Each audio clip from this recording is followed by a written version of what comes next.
évidemment font part de l'effroi qui envahit la planète. C'est une guerre, a dit François Hollande, très vite évidemment à propos de ce qui se passe. Mais on ne voit pas bien comment les pays européens sont armés pour lutter contre ce type d'attentat.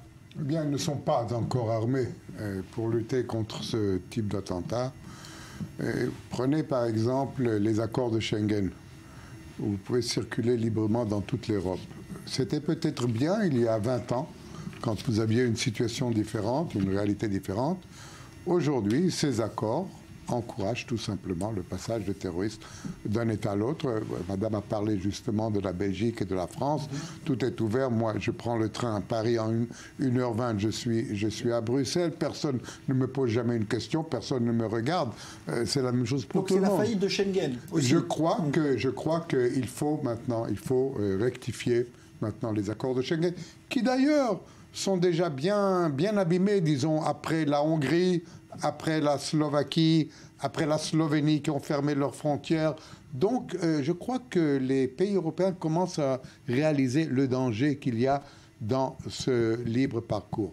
Maintenant, il faut aussi prendre des mesures judiciaires pour adopter l'Europe à la situation du terrorisme. Parce que l'Europe, et spécialement la France, qui est le berceau des droits de l'homme, il faut savoir des fois faire un compromis et peut-être prendre un peu de droit temporairement, pas pour toujours. Il ne faut pas changer la Constitution.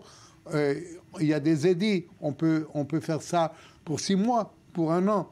Il faut changer. La France et l'Europe, elles ne sont pas armées aujourd'hui pour combattre contre le terrorisme. Des fois, Israël est critiqué. On est critiqué, surtout en Europe, pour les mesures qu'on prend. Par exemple, dans la lutte contre le terrorisme, ces dernières semaines. Par exemple, maintenant, j'ai vu les télévisions européennes ces 2 derniers mois, les pauvres terroristes, pas les pauvres terroristes, les pauvres Palestiniens, bon, ils ont un couteau, c'est pas grave, ils essayent de...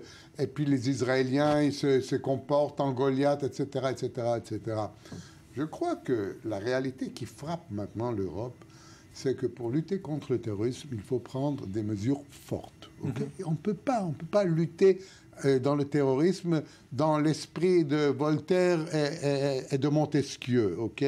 Il faut prendre des mesures. Et pour prendre ces mesures, il faut, premièrement, un accord européen, parce qu'aucun pays n'osera prendre ces mesures tout seul.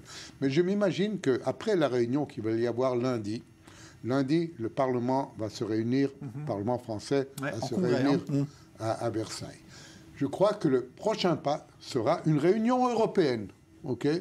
Et là, il faut soulever cette question. Et il faut être franc. Il faut la mettre sur la table. On ne peut pas seulement faire des déclarations. Nous ressentons une grande solidarité envers la France, une grande amitié envers la France. Et vraiment, il y a un élan de solidarité. Vous avez vu aujourd'hui, sur la place Yitzhak Rabin. On va y aller d'ailleurs dans un instant.